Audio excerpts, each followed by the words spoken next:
The New York Times calls him one of the leading experts in face-to-face communication in the world. The Economist magazine calls him truly inspirational. HBO calls him the Kickstart expert. And Good Morning America says his book is my Bible. Nicholas Boothman is an entertaining speaker who has shared the podium with top names like Jack Welch, Cheryl Richardson, and Dr. Phil. 55% of face-to-face communication comes from what you see. 38% comes from the tone of voice.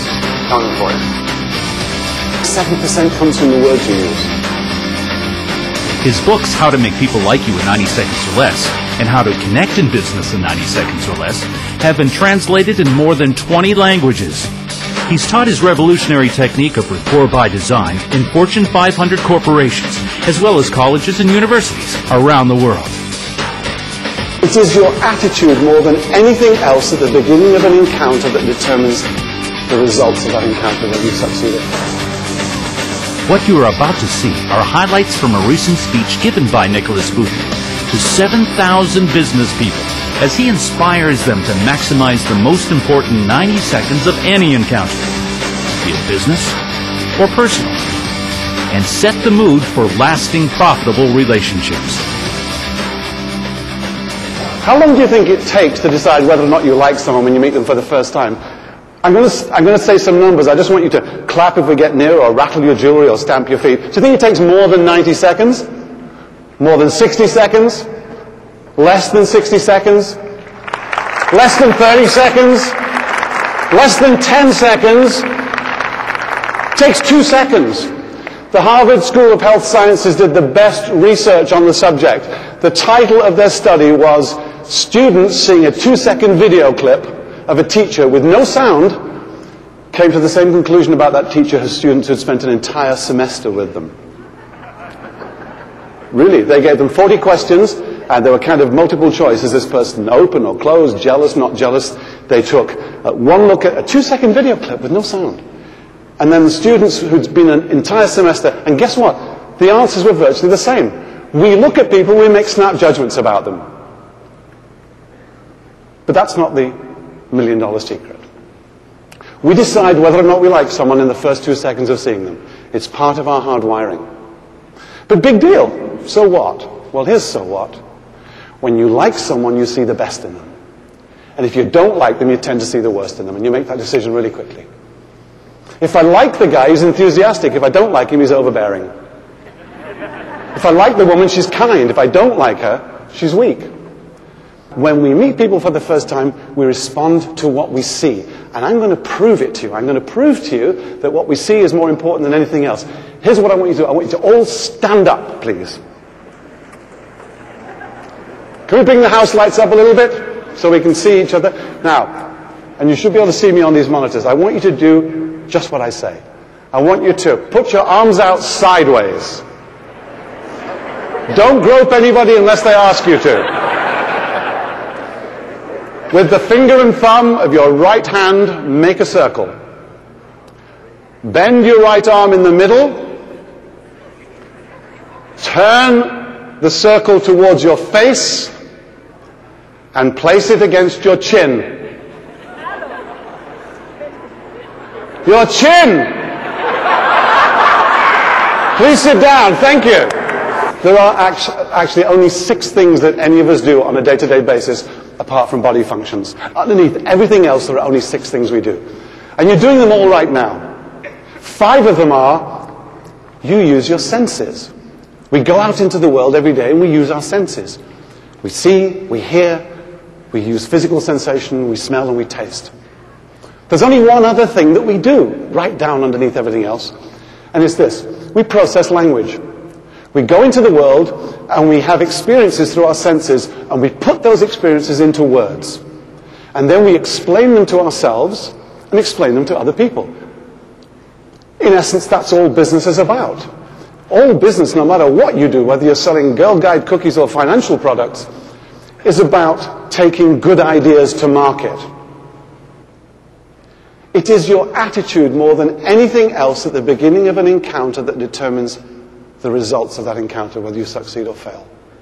We pick up on attitude. When you greeted each other now, you are responding to the body language that comes with attitude.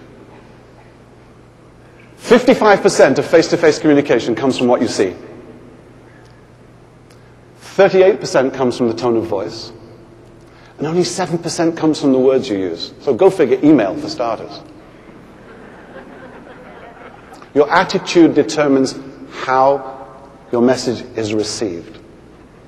Also, attitudes are infectious. You know jolly well. If you're with somebody and they're angry, it makes you feel kind of strange. Or if someone's happy, it makes you feel kind of strange too. Here's something for you to do. Here's something for you to check this out. Please stand up. Let's invest a few seconds. We're going to use the word cauliflower. Cauliflower. Just say cauliflower to the person next to you. And the person on the other side. Cauliflower. And the person behind you.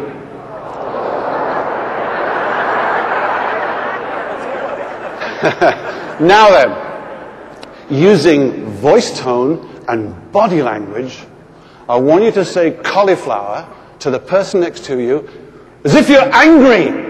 Cauliflower! Use your body language!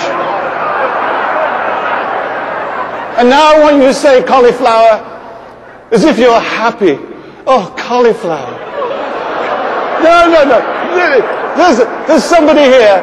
There's somebody here going, cauliflower. No, take your hands out of your pockets. You're happy. Cauliflower. Now I want you to say to all the people around you as if you're really sad, using body language and voice tone, cauliflower, cauliflower, cauliflower. Oh, God, you're breaking my heart. These cauliflowers. Please sit down. First book, How to Make People Like You in 90 Seconds or Less. People laugh and thought, oh yeah, right. No. It all happens in the first 3 or 4 seconds. But if I had said How to Make People Like You in 3 or 4 seconds, nobody would have bought the book. But it does happen that way. We check on you pick up on someone's attitude before they've opened their mouth, before you've even seen them. And so there are useful attitudes and useless attitudes. Useless attitudes, when you meet someone for the first time, are angry or hostile. Cauliflower. Cauliflower. Impatient. Cauliflower. Annoyed. Cauliflower. Really useful attitudes when you meet someone for the first time is perhaps curious. Cauliflower. Or enthusiastic. Cauliflower. Resourceful, cauliflower, or warm, cauliflower, or playful, cauliflower. You can adjust your cauliflower before you meet somebody. So that's the first thing that these guys had. They had useful attitudes. These guys had useless attitudes. The next thing these guys had was this. They had, we have this fight or flight response. We see someone for the first time. Basically in business, you're saying to yourself, is this person a threat or an opportunity? My next book, which is called How to Make Someone Love You in 90 minutes or less and Make It Last Forever, we call it, are you alarming or charming when someone sees you for the first time? The basic package that goes with alarming or charming, though, is this. When you meet someone for the first time, look them in the eye, smile, and open your body language. Really simple stuff. But you go to an institution to do business, or you do business with someone, and they don't look at you, there's no trust there. And this is all about trust. This is all about trust and connecting. So, here's what you do. When you meet someone for the first time, look them in the eye, smile, and open your body language. Well, okay, not everyone can do that. So here are 3 great tips for you. Because I have to tell you, we were all born with great people skills. All of us. Babies have got great people skills. They lie there, they give you eye contact, they smile, they open their body language, you grin at them, and they give you the teethy grin, gums back, and you go blah, blah, blah, and they go blah, blah, blah, back at you. But by the time you're 13, you lose your inborn people skills. Many people do, just because of the way they've learned to think without thinking, put their experiences into their destiny. Look them in the eye, smile, open your body language. Some people have trouble doing eye contact. So this is what I tell them to do. When you meet someone for the first time, just notice what color their eyes are. That'll do it. I did a consulting for a company in Chicago who has restaurants and hotels all over the place. They said, you know what? We have to, our staff, we know they don't do eye contact very well. We've checked, we've had people in to try and teach them and tell them what to do, and bribe them and all sorts of things. Said, no. All you do is this. You say, we're doing a survey to see if we serve more